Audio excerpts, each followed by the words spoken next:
Welcome back to Comics with Drew. I'm Drew, and this is the long awaited review of The Amazing Spider Man number 20. Yeah, number 20. It is an avalanche of idiocy. So there you go. I went and did it. So this book it's actually taken me a long time to figure out what it is exactly that bugged me about this book. And there's a lot of different things that that bug me about the book. That's no pun intended, actually, as a matter of fact, speaking of Spider-Man.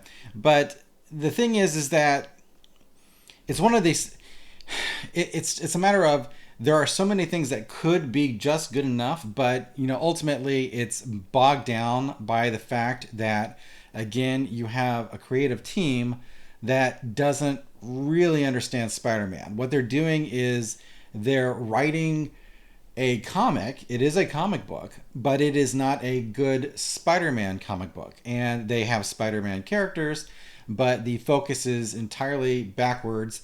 And furthermore, in this particular issue, they drive Mary Jane and Peter further apart by trying to further the narrative of, Peter going with Felicia. And so it's one of these things where it's just, it's like trying your patience. It's trying my patience. Some people may like this. I talked to a comic store owner who's a pretty friendly acquaintance of mine, and he thought the idea of Peter being with Mary Jane was kind of boring, but you know what? That's not me. And I have a sneaking suspicion that it's not many of you. So, anyway, let's start off with the fact that this cover, again, it's kind of interesting. Actually, no, I actually like this cover, but again, like always, it seems, the cover is not in the book. There is no scene like this in the book. It has nothing to do with this book. The book action appears to take place in a snowy environment. Well, it doesn't appear. It does take place in a snowy environment, but there is no avalanche situation. This is not a situation where Spider-Man and Black Cat are, off facing the wilderness by themselves. It's kind of boring, doesn't really tell you much, but I like the cover. But the interior of the book, and here's the thing.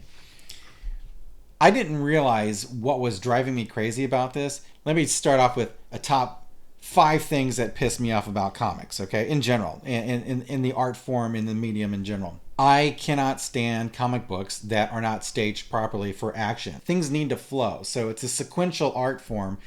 If you're going to have a character in one panel, you need to infer their action moving to the next panel. So one thing that drives me crazy in a lot of comics is the fact that you've got one panel and then the character's doing one thing, and then you have another panel and the character's doing an entirely different thing, and there are no beats between this. It's incoherent. You can't follow the action. You're looking at a bunch of different individual images stuck there, and they're supposed to simulate some kind of fight scene. That's one thing that drives me crazy. Another thing that drives me crazy are spare backgrounds. It will work for some comics, but when you're dealing with a AAA title like Spider-Man, you need to have fleshed out backgrounds. You need to have a world that the character is inhabiting. This is not some D-list Squirrel Girl comic book. This is the Amazing Spider-Man. This should be the number one comic book. And even if Spider-Man is not your favorite, this is the most important character, in my opinion, to Marvel. And a third thing that drives me crazy is non-committing color. And that's my term. What I mean by that is color that kind of blends together and doesn't really give you an idea of great action. It doesn't forward the narrative visually. It's just blah. And this comic is like someone got their compact out from Sephora and said, I'm going to use all 6 of these colors, and that's it. And that's the way that this book is colored. And again, this is not me taking it out on the Dodsons because they're not untalented. It's just the fact that what they're doing isn't appropriate, I think, for a Spider-Man comic book. And the fourth thing that drives me crazy are scribble drawings. So, I've actually, in one of the comics that I actually said was the worst comic I'd ever read, it's an Action Comics issue drawn by John Romita Jr., and he looks like he has sketched out a lot of the smaller characters on a napkin. Now, bear in mind, we're drawing on massive pieces of paper for these books here. So these are 11 by 17, and even when you're looking at what appears to be a small panel, keep in mind that this panel is probably at least 3 times larger than what you're seeing. So when it's drawn out, unless you're on a super tight deadline and you can't actually put any kind of detail, you should really be sticking this. And for any comic book that's a AAA title comic, you should get fully rendered art. And the number 5 thing that drives me crazy is inappropriate dialogue given the context. So this can work sometimes, right? It usually works with Deadpool or Deadpool written by Daniel Way. So top 5 issues. 5 things that piss me off. Badly staged action, backgrounds that don't exist, color that's bland, non-fleshed out drawings, artwork that's not completed, and number 5, dialogue that is not appropriate given the context of what's going on. And guess what comic has all 5 of these things? I'll give you one guess. Yes, Spider-Man, The Amazing Spider-Man number 20. And this drives me crazy, not only because it has all of those things that drive me up a wall, it also has mischaracterization of, again, Spider-Man. So the plot of the story, basically, if you've read the previous book, number 19, Peter and Felicia decide to go up to a retreat for a romantic getaway where they randomly run into Mary Jane and Paul. And then while they're in the process of trying to figure out whether they're going to be friendly or not friendly, again, we have no idea why they aren't friendly anymore. Then there's some kind of disturbance or earthquake. And so Peter and Felicia jump into their cosplay outfits and run out there and face off against what appears to be a knockoff Sinister Six. So these are apparently tech executives who are renting Sinister Six gear from White Rabbit, of course, right? And so then they try to break this fight up, and it actually turns out it's a demo. And so then they get into a fight, and next thing you know, the ringleader of the Sinister Six knockoff guys and girls gets killed, right? So that's the setup for this issue. So Spider-Man and Black Cat start fighting off this knockoff Sinister Six group who's renting equipment that White Rabbit and her lackey Kareem are trying to rent to them or sell to them. And the whole idea is absurd. The idea is completely idiotic. And then they're fighting them in a snowy area or snowed out area with kind of hinted at trees that they're swinging from. You know, I'm wondering how they're swinging around so far and so effectively in a bunch of trees that can't be more than 50 feet tall, right? It doesn't really make a whole lot of sense, but whatever, it's a comic book.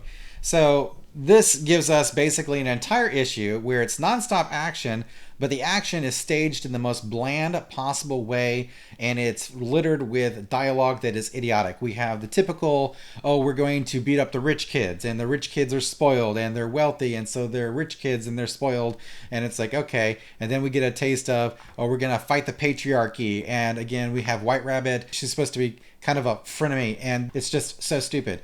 And we have all of this stuff working out where, White Rabbit's trying to have this girl talk basically with Felicia while they're swinging around fighting people that are flinging goblin bombs and Doc Ock arms at them. And it's just like, why are we doing this? And I know it's a fill-in arc. I know it's a 2-issue fill-in story, but it doesn't, here's my thing. If you're going to do 2 issues, a 2-shot story arc from Spider-Man, do it the best you can, right? Try to do something that's awesome. Don't just try to kind of phone it in. And I feel like this whole thing is phoned in. So yeah, they're working with a framework that Wells has already set up where the characters are basically kind of fractured in their relationships.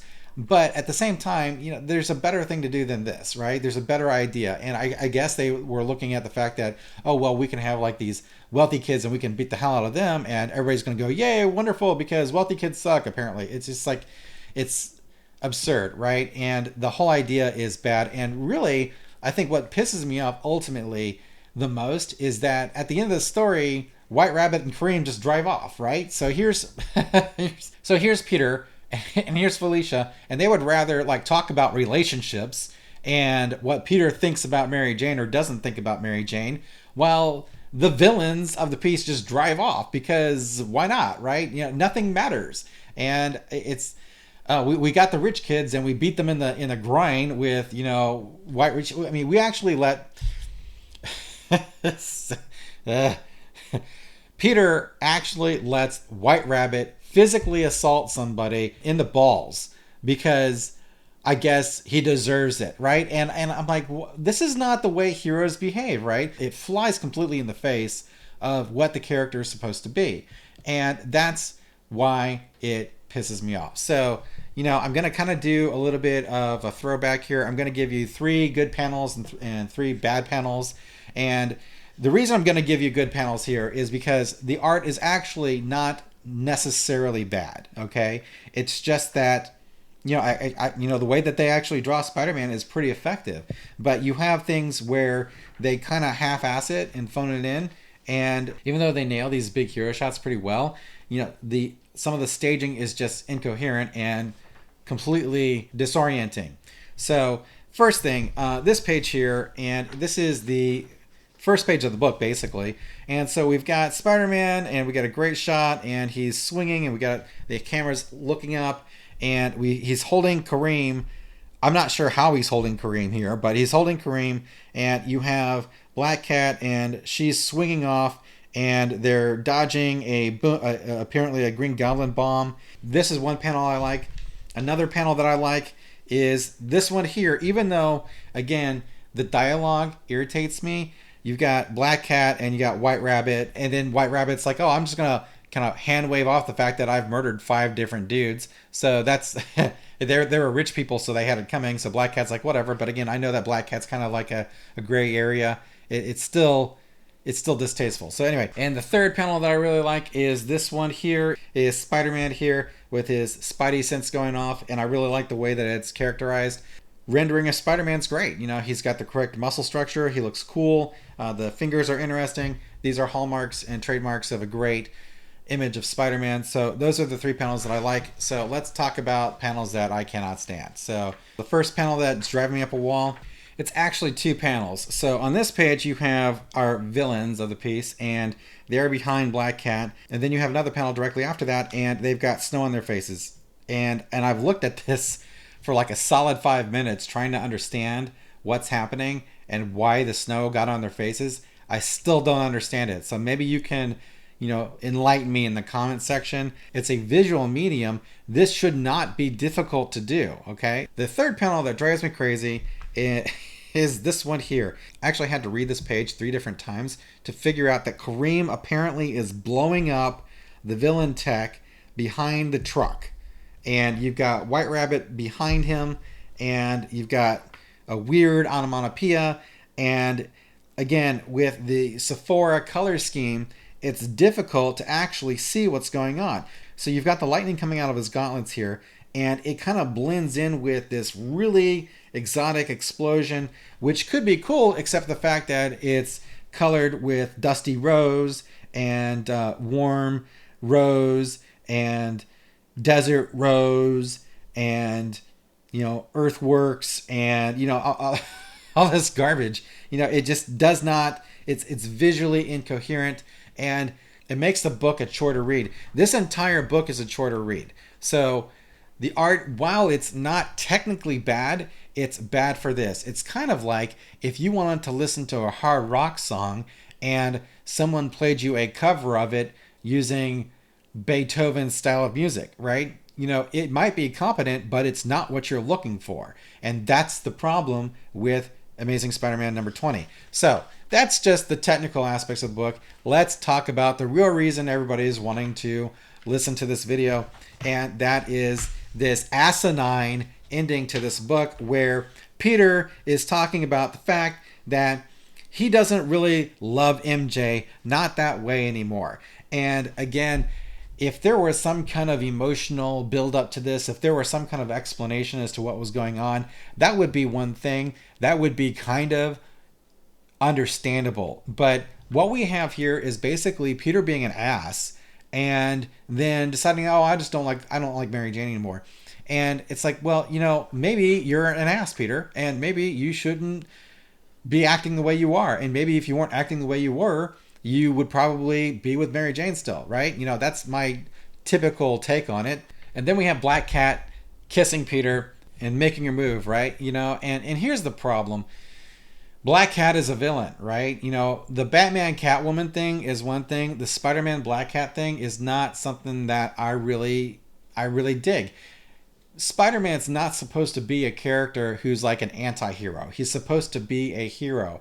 And what we have at the end of this book here is we have basically these two morons letting felons flee because nothing matters, right? The dialogue doesn't matter. All this dialogue is like Zoomer idiocy. Nothing is serious. We're trying to kill each other. Then we're like, "Hey, bro, don't take it personal." It's like, ugh. It's like the antithesis of actual substance. It truly is the antithesis of any kind of meaningful dialogue. It is an entire waste of time, and they're expecting you to spend $3.99 on this book. Yeah, $3.99 for basically something that is best served as liner for your guinea pig's cage. That is the Amazing Spider-Man number 20. It is an entire affront to the idea of what Spider-Man should be. And again, just wasting our time. So that makes 20 issues now that we have gone through without knowing why Peter is not with Mary Jane. And so 21 just came out and I just read it, and that still doesn't explain anything, right? All it really does is it ties the event to the last page of the previous volume. And to me, that's cheating, right? And I'm going to get into it, but I don't think you should be starting a new volume of Spider-Man and then referencing key things that are in your run of Spider-Man to the previous actual volume. If you've made it this far, we have 2 people on the leaderboard for the contest. Again, I'm going to award a trade paperback of your choice up to $25. The way you enter is you just answer the question I'm going to ask you now. And my question right now is, what is your favorite Spider-Man villain? So just go ahead and write down your favorite Spider-Man villain. And for a bonus point, if you want, you can write down the issue that you like the best that they appeared in, and that will be your entry. Again, thanks for watching Comics with Drew. I'm Drew, and I'll catch you next time.